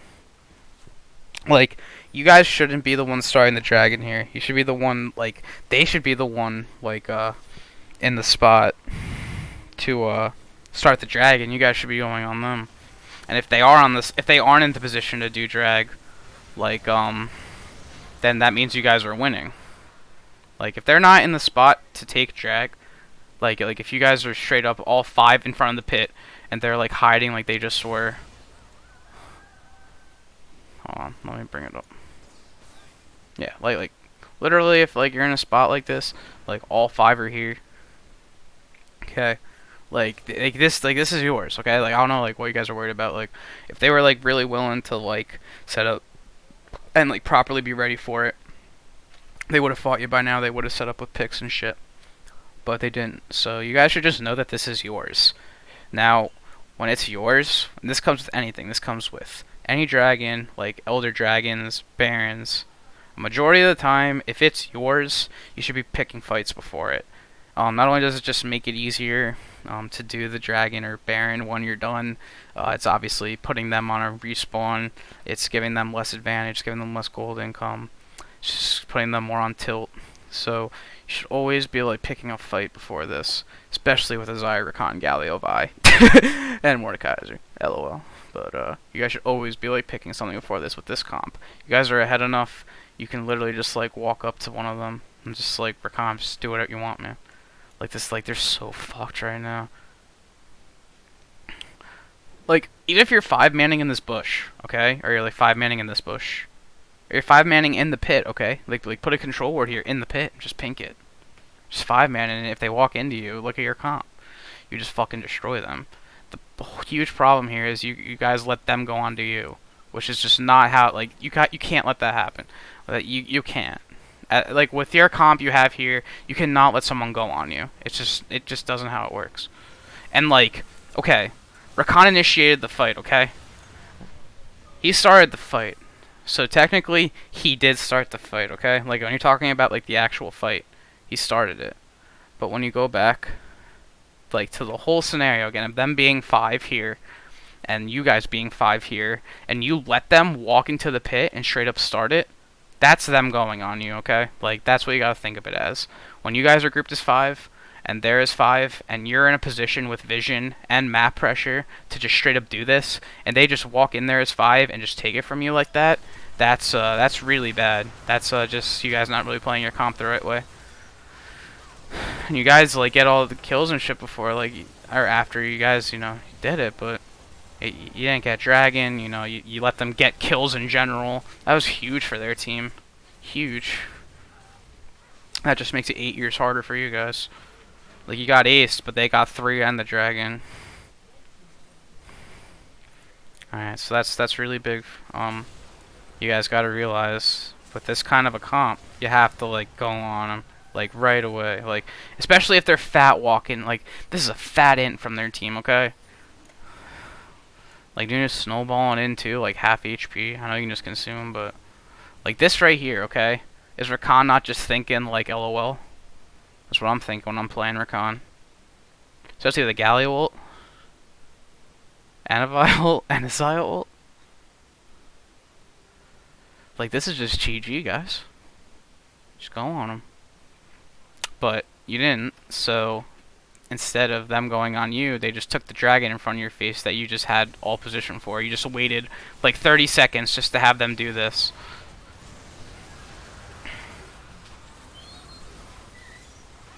So yeah, just you gotta go on them, guys. Like it's straight up and simple. You guys just waited around and they just fucked you up. It's that simple.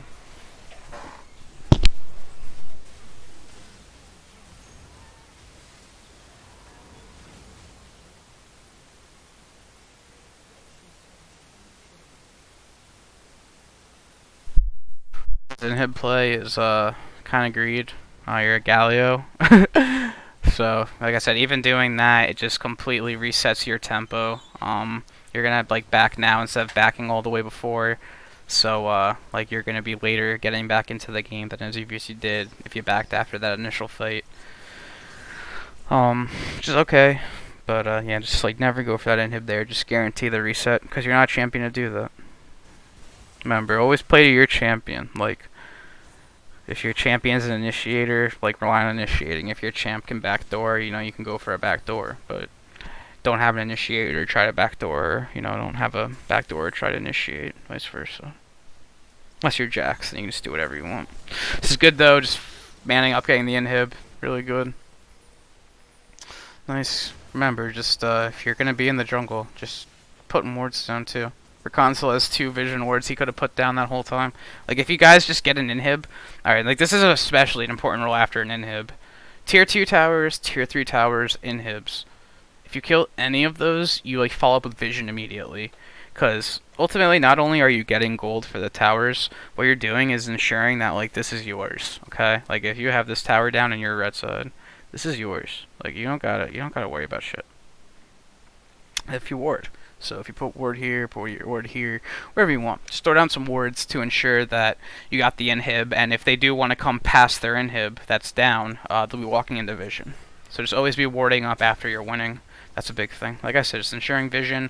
One of the most important things to do as a support that takes little to no effort if you practice. At first, it's gonna take a lot of, conscious to like be warding and shit like all the time, and like always be using all your wards in certain spots, and always be sleeping, always be buying panks, not buying berserker greaves. Love you. Just like little things like that. Just like I said, just if you get an advantage, how do you press it to the most potential? And one of the easiest ways to press an advantage is just by warding. That's one of the easiest ways. If you get vision, or if you win a fight and you have this whole area, if you have like mid down here, if you have bot down here, there's no reason they should have wards. And if they do have wards, you should have seen them warding with your wards. That's the standard.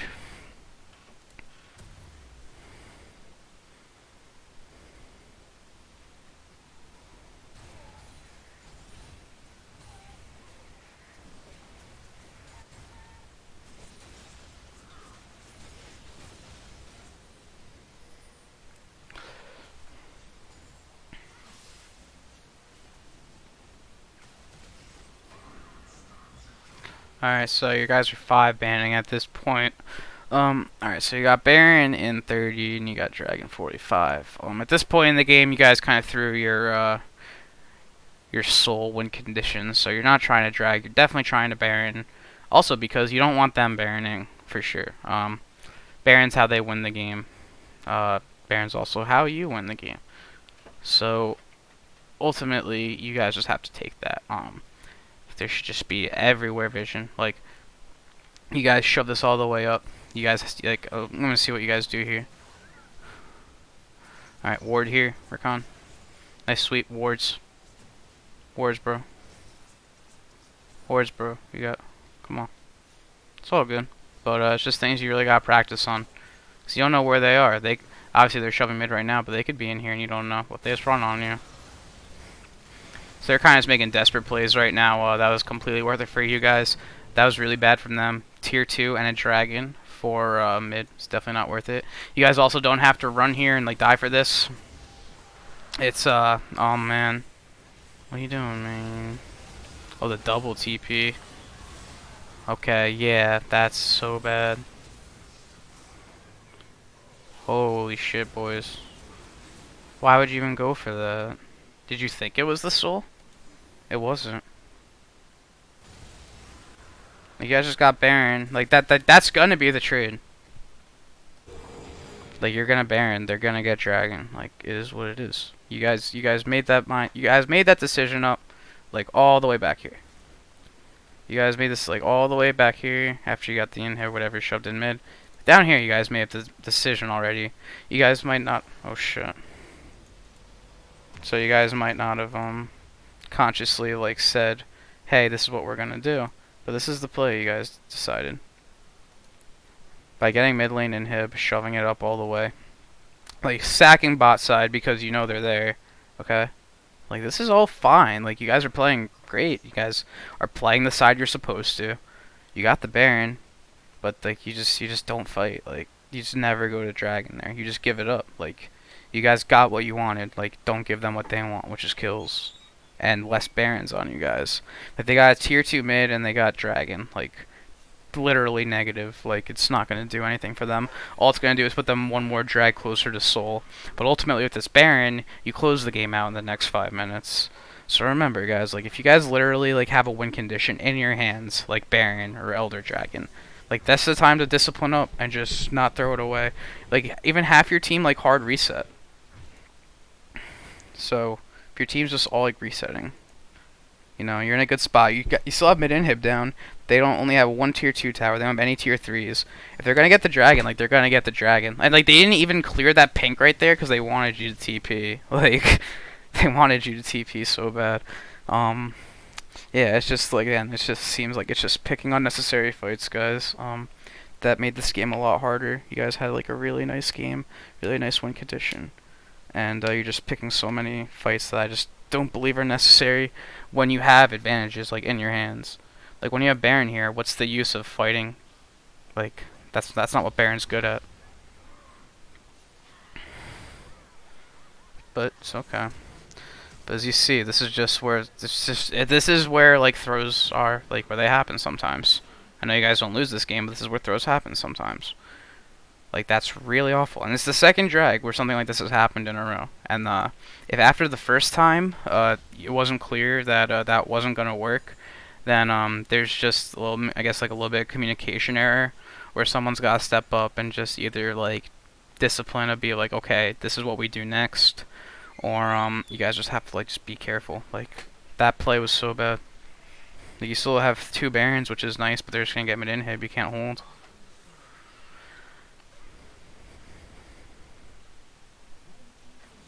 And that's how you lose an inhib with baron, guys. Nah, it's fine though. Like, believe me, you know, it's not saying things like this aren't gonna happen again. Obviously they do. Nice. That bitch got greedy as fuck. I don't know if you flash for an 0-9 though. That's just the only thing. If it was flashy, I don't know if you flash for an 0-9 though. Because they're resetting anyway. Like, it's not like that was going to like stop their push or anything. You know what I'm saying? Still a nice pick though. And so at this point, you guys are just waiting for the next dragon or baron, pretty much. Up. Whoa. Okay. Yeah, just inted.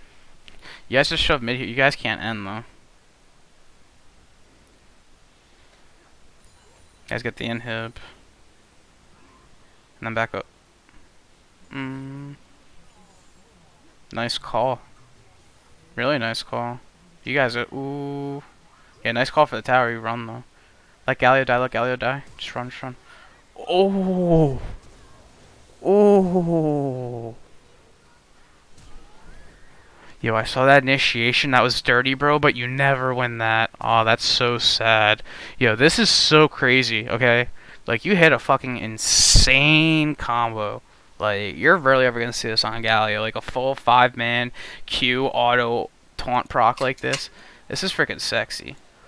But, like, you just never win the fight. It's just sad. I'll tell you why you never win the fight.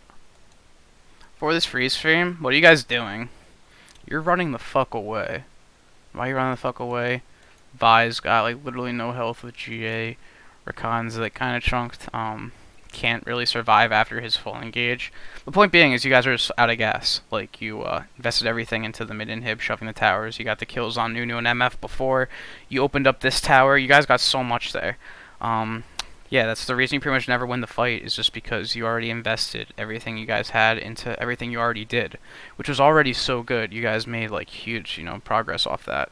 Not only did you give yourself the inhib timer advantage, you opened up top inhib, which means you got another lane to push up there. On Baron's side as well, which means you guys can always have a constant threat.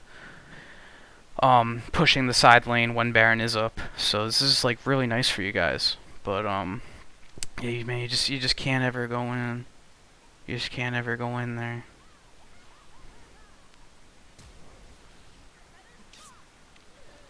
Like, it was sexy, bro, but your team just isn't that strong.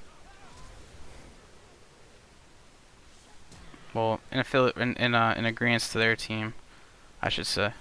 3 for 3 like really isn't the worst there, but like, remember what I'm trying to say. Like, how do you preserve a lead? You don't throw it away. and like initiations like that, it's a throw, man. Like it was a really sexy engage, but just the fact that it's something you can never do, it was a throw for sure. Like, you guys already did so much really good here. There's no reason to just all die because of it, and pop GAs, and like all these sums. It was like good that you were able to get the shutdown after everything, but still, it's just this is never a world you want to be in after you get so much. Like you already got you. It just seems that you guys have like a little bit of a problem of just like knowing when to back off. You guys do so much good stuff and you make a lot of proactive plays, but I think you just try and bite off like a little too much. And all the plays that you do, like I never see things that don't have like good intentions or anything or good ideas. But hopefully me explaining on why things will work or won't work can help you guys out. But it's still like looking like overall like a pretty solid game. Like the game has never once been solely in their favor. Besides after like that one dragon slash baron that they got back to back, that was like the only point in the game where it looked like it was in their favor. But you guys turned up and are just trying to keep the tempo up now. I think you guys realize that you're still ahead and you can win if you guys just group up, which is good. But you guys just have to be careful with how everything's playing out. Alright, this is Cloud's big. I mean, this mountain's big in 50 seconds, so this is the one you guys all have to be playing around. It's awesome you have mid-inhib up, or you're going to have mid-inhib prio. Yeah, so they're all grouped here. You guys just do this really quick, I think. Alright, so Rakan, another little tip. So, like, when it's like 40 minutes, alright, so this is like, I'm going to call like,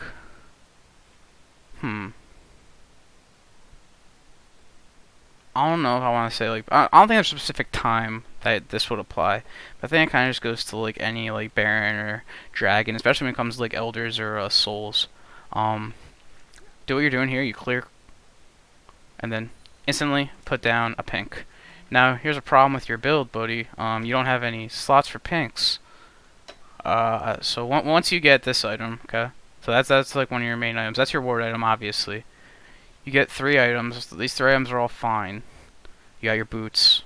LOL again, but that's okay. This needs to be pinks, man. You always need to keep a spot open for 2 pink wards. They're one of the most valuable items in the game for only 75 gold. If you cleared that ward and just put a pink down here, they're completely blind. They put like a blue ward in here, or someone sneaks in a ward. You have to go in here again and clear it, threaten to die. You need to definitely have pink wards always. Always keep an item slot open for them, and just have one in this pit, because it denies so much vision.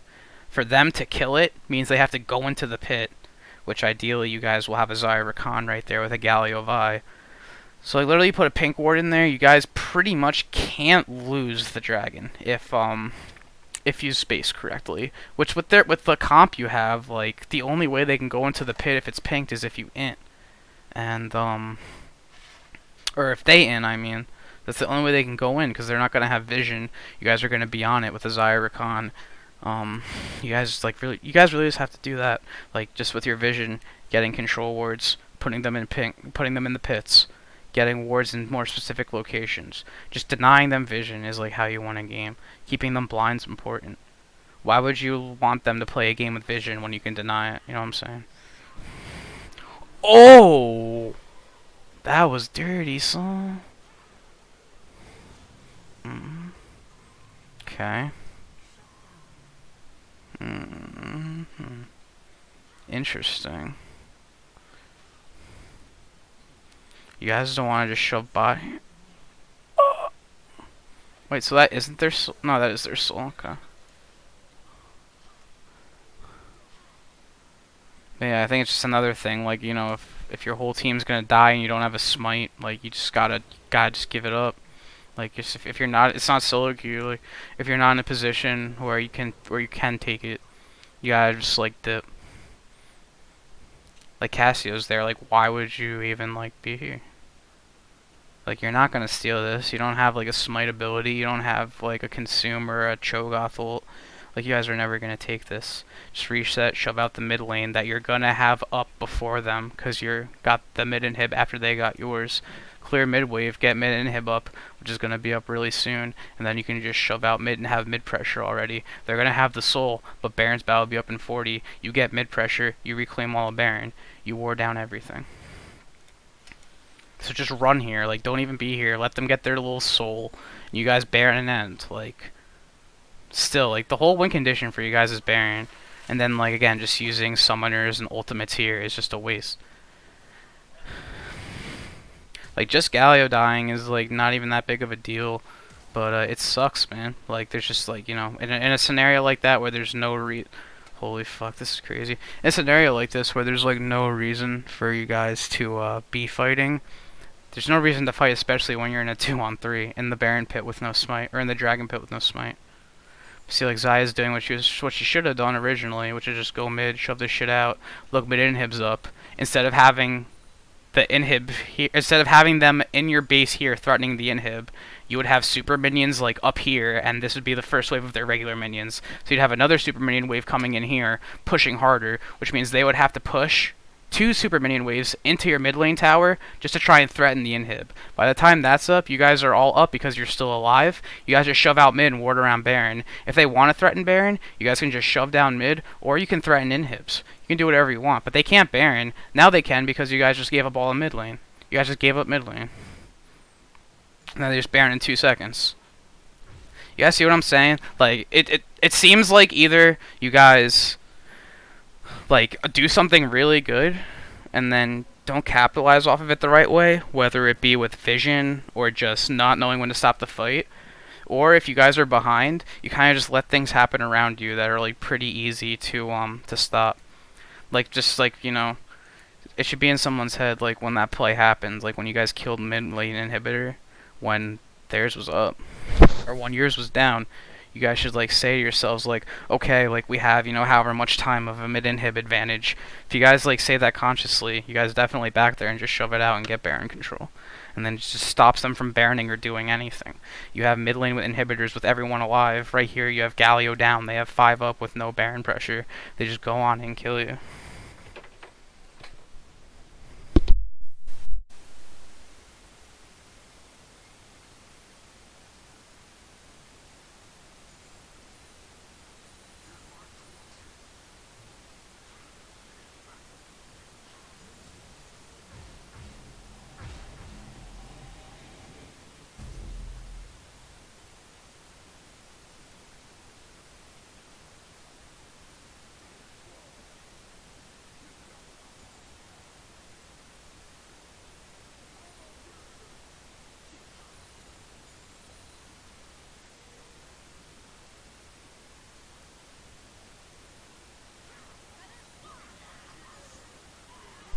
Guys, I'm on the phone. Let me relax right here, because this seems like where the game was like made. Okay, so you get the priority buff, which is good. Get it on Galio, that's fine. Might even want to throw it onto his Xayah right now, since it's a full tank Galio, but that's okay. So you're shoving with Baron here. It's pretty much, this is the fight right here. You guys just win this like how you've been winning the whole game, or how you kind of win just using your shit effectively like Cassiopeia and not letting her run through a fight. But they have Baron here, which is kind of sad. Okay, Xayah had a really nice ult. She spaced herself really well. MF and Nautilus, dude, MF and Nautilus inted the whole game, huh? Didn't they int the whole series? Didn't they int the other game too? Holy shit, what are they doing back there? Wow, okay. Well, either way, this is up here. You had really good ult to space out, and even if you do lose the inhib here, you kind of just, you know, front to back, Diamond ADC. Here you go. This is how you sum it up, boys. Front to back. This is a penta, I can already tell. Oh wait, it's actually a penta, huh? Holy shit. Quadra, so good enough though. Yeah, I mean, awesome. I mean, Xayah carry. I mean, she played really well the whole game. She kept it in it for you guys. Literally up 230 CS on their 80 carry. That was really good AD carry mechanics. That's all I can say. It was them kind of just inting to you. You spaced out. You put down most of the damage. Everyone was able to kind of space Cassiopeia ult, and it was really good. You see, guys, like I'm not saying you guys don't have the mechanics. You prove it very, very often that you have the teamwork and you have the mechanics to win fights. Just be a little more confident and be a little more disciplined in your play. If you notice a spot where you can back up, just say like, "Hey, I'm here to back up," or "I'm trying to not really do this," or if you think you can make a play, speak up and say, "Hey, guys, we can do this." It's all about just talking and being more communicative because even when you're in a game, you can't see what everyone's doing. You're shitting on them now. You can't see everything that's going on. So you have 5 players, utilize all of them, have them tell you what's going on, what they're thinking. You guys are a team, so. But yeah, I mean, yeah, I should be able to just slowly close this out, I think. Like, getting 2-1 hips was big. I know you guys are trying to just end, though. But yeah, you see, look, top lane's just getting fucking shoved in. Cass has to freeform. Mid lane's getting shoved in. You guys are just hard resetting for bot. That's good. Yep. Yep, everything good. Nice wards. So these wards are... Yeah, those wards are fine because, when it's this late in the game, you just need to get anything you can down and make sure you don't get picked. This is awesome. You guys just get, like, the GG Elder, or you just done. I mean, like, literally at this point in the game, like, you guys are just winning because of the map position. Like, their base is just so fucked. Good stuff, though, guys. Yeah, I mean, I hope all this shit helped in the game. Like I said, just let me know if you need anything. I think you guys, in general, obviously played the series great, considering you went up against a Masters player. Just, like, realizing, like I said, when to go and when not to go and all this little shit. It'll help you out for sure. But yeah, good stuff, guys.